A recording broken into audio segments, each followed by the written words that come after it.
warahmatullahi wabarakatuh. Shalom, Om Swastiastu, Namo Buddhaya, Salam Kebajikan, Salam Pancasila. Halo teman-teman semuanya, sebelumnya perkenalkan nama saya Rini Tricahyani, NIM 2104025426 dari Prodi S1 PPKN Universitas Negeri Surabaya.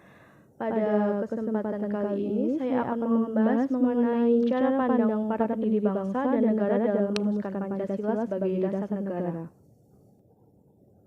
Jadi sebelum masuk pada materi pembahasan, kita simak terlebih dahulu tujuan pembelajaran. Yang pertama yakni peserta didik mampu menganalisis cara pandang para pendiri negara tentang rumusan Pancasila sebagai dasar negara. Yang kedua yakni peserta didik dapat meneladani dan menerapkan komitmen para pendiri negara tentang rumusan Pancasila sebagai dasar negara.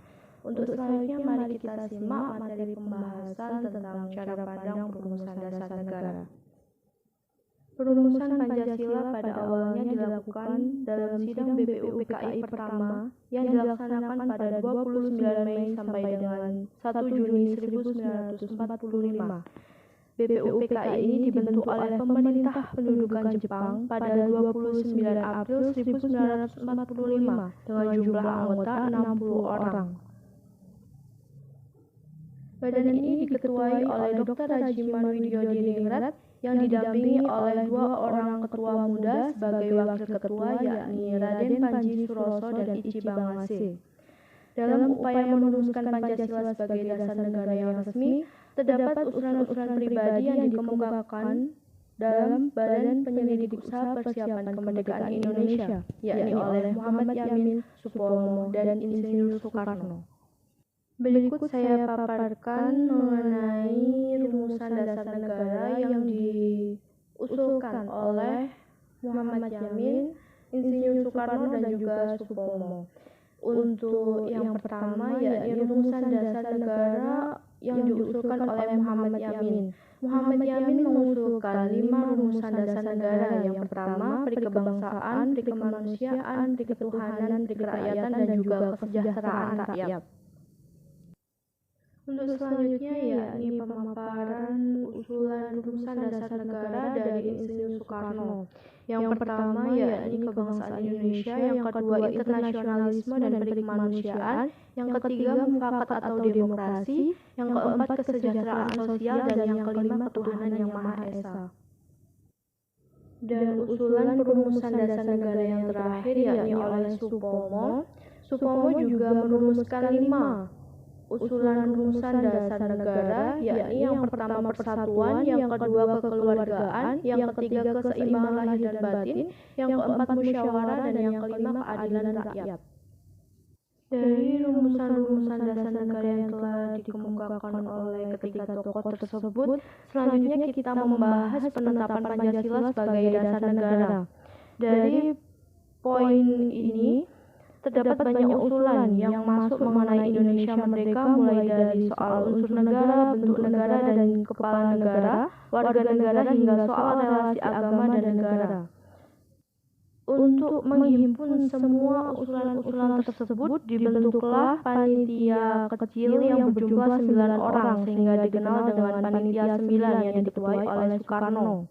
Selanjutnya, BPUPKI dibubarkan pada 7 Agustus 1945 dan tanggal 9 Agustus dibentuklah Panitia Persiapan Kemerdekaan Indonesia yakni PPKI. Pada 18 Agustus 1945, sidang PPKI menghasilkan 3 keputusan penting bagi keberadaan dan kelangsungan negara Indonesia merdeka.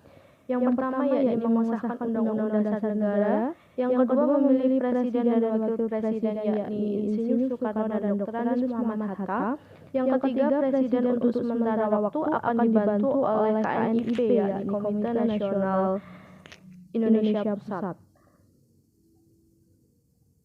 Di dalam Undang-Undang Dasar yang disahkan oleh PPKI terdapat rumusan Pancasila yang terdapat pada alinea keempat pembukaan UUD Negara Republik Indonesia tahun 1945, yakni yang pertama ketuhanan yang Maha Esa, yang kedua kemanusiaan yang adil dan beradab, yang ketiga persatuan Indonesia, yang keempat kerakyatan yang dipimpin oleh hikmat kebijaksanaan dalam permusyawaratan dan perwakilan, yang kelima keadilan sosial bagi seluruh rakyat Indonesia.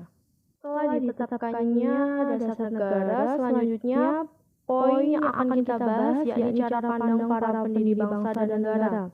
Ketiga tokoh pendiri bangsa yang mengemukakan dasar negara pasti memiliki persepsi atau pandangan masing-masing yang tentunya memiliki persamaan dan perbedaan. Persamaan dari ketiga tokoh tersebut yakni tujuannya sama mengenai rumusan dasar negara yakni sebagai dasar hukum bagi sistem kenegaraan dan pemerintahan Indonesia. Selanjutnya persamaannya yakni jumlah butir dasar negara yang dibahas atau yang dirumuskan sama-sama berjumlah 5 butir. Yang ketiga yakni pada kata ketuhanan pada setiap rumusan dasar negara yang dikemukakan oleh ketiga tokoh.